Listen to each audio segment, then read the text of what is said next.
नीलाचल निवासाय नित्याय परमात्मने बलभद्र सुभद्राभ्यां जगन्नाथाय ते नमो नमः। जय जगन्नाथ जय जगन्नाथ जय जगन्नाथ जय जगन्नाथ। आज पवित्र स्नान पूर्णिमा, एहाकू ज्येष्ठ पूर्णिमा दिन बोली मध्य कहा जाए। महाप्रभु जगन्नाथंकर आज स्नान पूर्णिमा। विश्वास अच्छी जे महाप्रभुंकर एई स्नान परे महाप्रभु को ज्वर आसे। तेबे महाप्रभुंकर मंदिर भितर थिबा शीतला मंदिर सामने जो सुना कूଅ अच्छी से सुना कूअर 108 गरा पानी आनी महाप्रभु जगन्नाथंक मुंड उपरे 35 गगरा एवं बलभद्रंक उपरे 33 गगरा एवं माँ सुभद्रांक उपरे 22 गगरा आउ सुदर्शन को उपरे 18 गगरा पानी समुदाय 108 गगरा पानी महाप्रभु को स्नान करा जाए।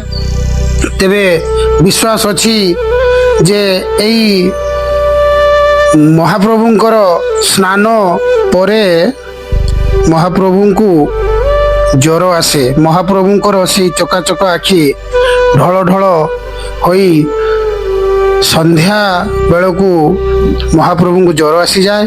तेणु यही समय रे देउलर सिंहद्वार बंद हो जाए। आ सेवायत माने व्याकुल होई तीन भाई भौणी की आनी गुप्त अणसर पिंडी रे मोटा कंबल घोड़ाई शुआई दियंती। देउलर सिंहद्वार बंद कर दियंती। सेवायत माने चेरमूली और फुलुरी तेल धरी व्यस्त होई दौड़ा दौड़ी करुथांती। ठीक एतिकी बेले माँ महालक्ष्मी अंटीरे दुई हाथ देई ओठकू सेपड़ेई अणसर दुआर मुहरे ठिया होई कालियार सेथा मुह को देखी मने मने दुख हेउतिले भी ऊपर को भारी राग देखाई टाही टापर आरंभ कर दियंती।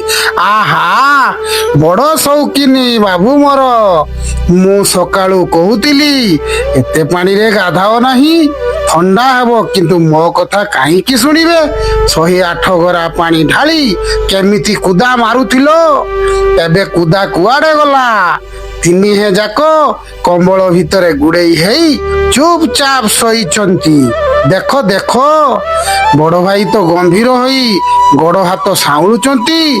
आउ आम जगतर ठाकुर चका नयन आज जरे ढोलू ढोलू कालिया कंबल भितर धीरे किना मुह काढ़ी कहिले, आहे देवी भक्तंक प्रेम रे गाधेइली सिना, तुमे एमुती रागुच काईकी? माँ लक्ष्मी हाथ हलाई कहले, ओहो भक्तंक प्रेम ना पुरुणा अभ्यास मने अच्छी ना?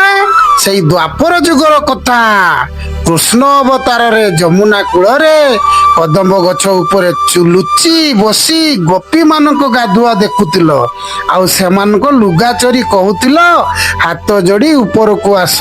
से दिन लुचि लुचि अन्य मानक गाधुआ देखुतिल, आउ सेमानक लुगा चोरी करी कहूतिल हाथ जोड़ी ऊपर को आस। एबे विधाता केमिति फेराइले देखिल तो? स्नान मंडप ऊपर चारिपटे खोला मेलारे छिड़ा करी पूरा दुनियावासी तुमर गाधुआ देखुचंती।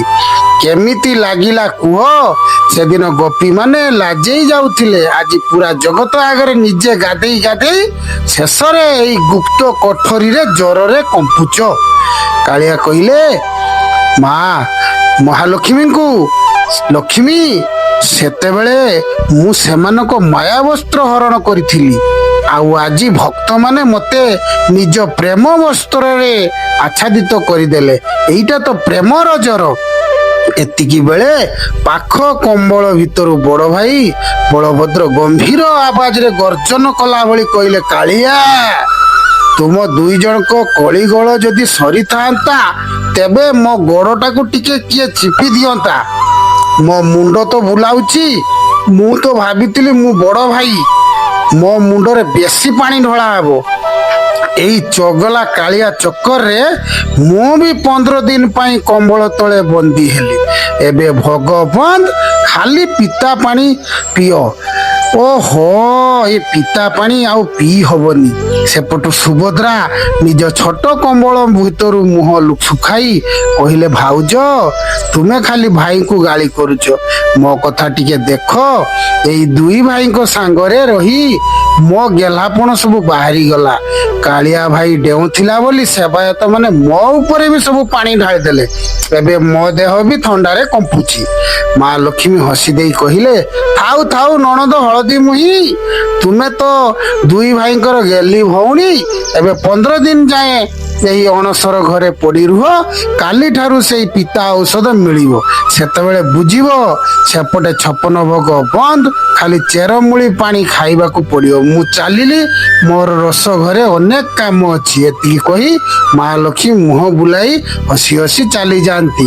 ସେବାୟତ ମାନେ ମଧ୍ୟ ପ୍ରଭୁ ବଡ଼ ଠାକୁର ମା ସୁଭଦ୍ରାଙ୍କର ଏବଂ ମହାଲକ୍ଷ୍ମୀଙ୍କର ଏହି ମିଠା କଥୋପକଥନ ଓ ପ୍ରେମର ଟାପରା ଶୁଣି ହସି ହସି ବେଦମ ହେଇଯାଆନ୍ତି।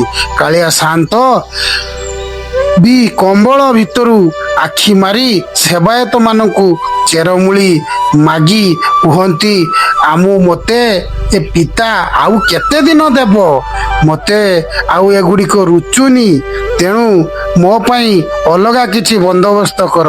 କିନ୍ତୁ ସକାଳ ପାହିଲା ବେଳକୁ ନେତ୍ର ବୁଜି ଯାଉଥାଏ।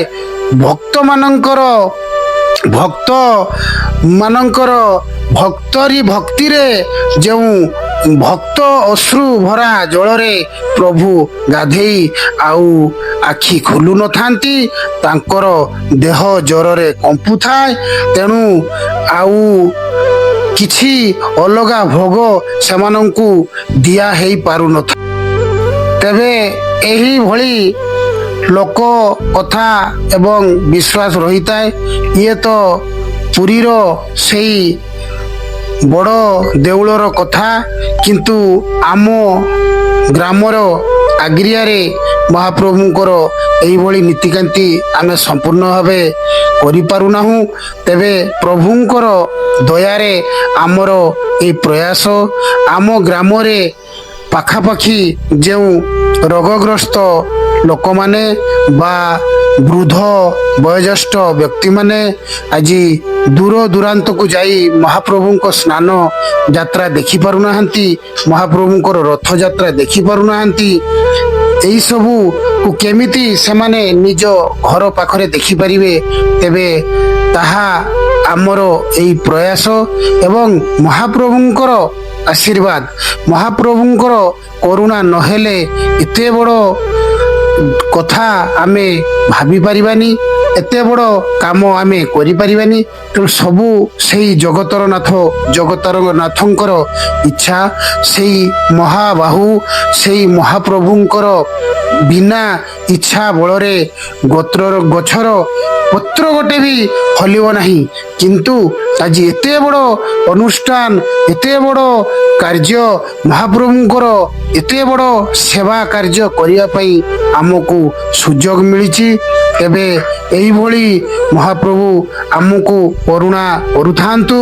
ଆମ ଗ୍ରାମରେ ଏହିଭଳି ମହାପ୍ରଭୁଙ୍କର ନୀତିକାନ୍ତି ଯାହା ସମ୍ଭବ ମହାପ୍ରଭୁଙ୍କ ଦୟାରେ ହେଉଥାଉ ଏବଂ ସମସ୍ତ ତେବେ ମୋର ମହାପ୍ରଭୁଙ୍କ ନିକଟରେ ଏତିକି ପ୍ରାର୍ଥନା, ଆମ ସମସ୍ତ ଆବାଳ ବୃଦ୍ଧ ବନିତା, ଗ୍ରାମର ସମସ୍ତ ଆବାଳ ବୃଦ୍ଧ ବନିତା ଏବଂ ଜଗତର କଲ୍ୟାଣ ନିମନ୍ତେ ମହାପ୍ରଭୁଙ୍କ ପାଖରେ ମୋର ପ୍ରାର୍ଥନା, ହେ ମହାପ୍ରଭୁ, ଯେତେ ଦୁଃଖ ଦେଲେ ଦିଅ ଦୀନବନ୍ଧୁ, କରିବିନି ଅଭିମାନ, ହେଲେ ଝୁଣ୍ଟିବା ଆଗରୁ ଧରି ନବ ହାତ, ଏତିକି ହେ ନିବେଦନ।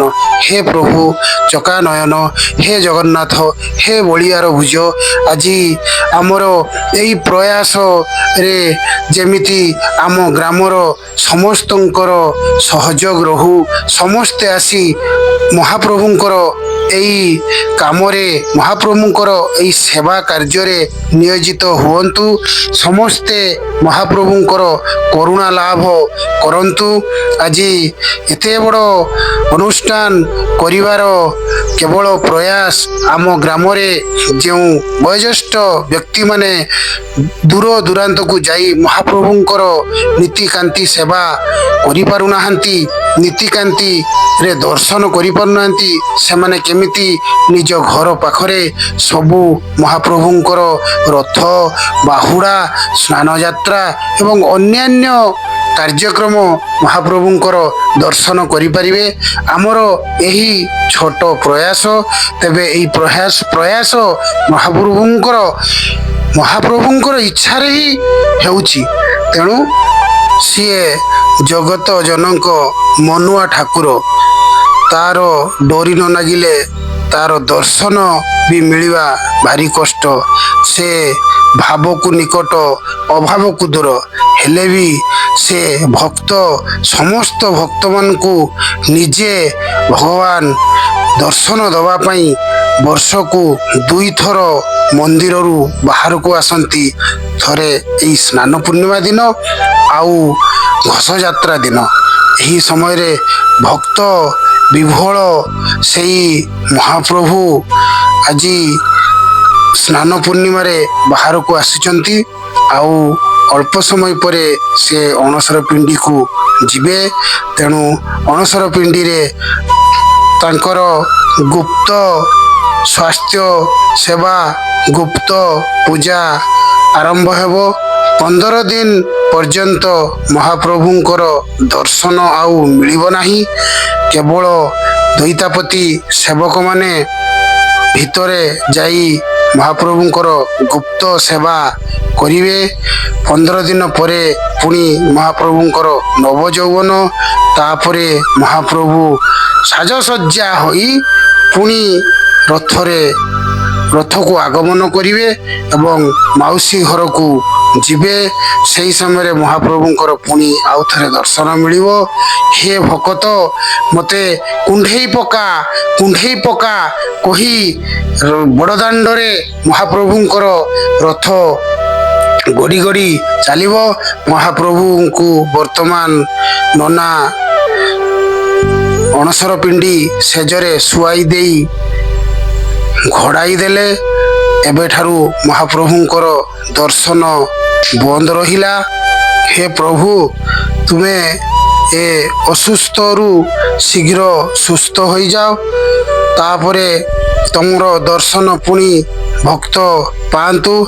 ଜୟ ଜଗନ୍ନାଥ, ଜୟ ଜଗନ୍ନାଥ, ଜୟ ଜଗନ୍ନାଥ, ଜୟ ଜଗନ୍ନାଥ।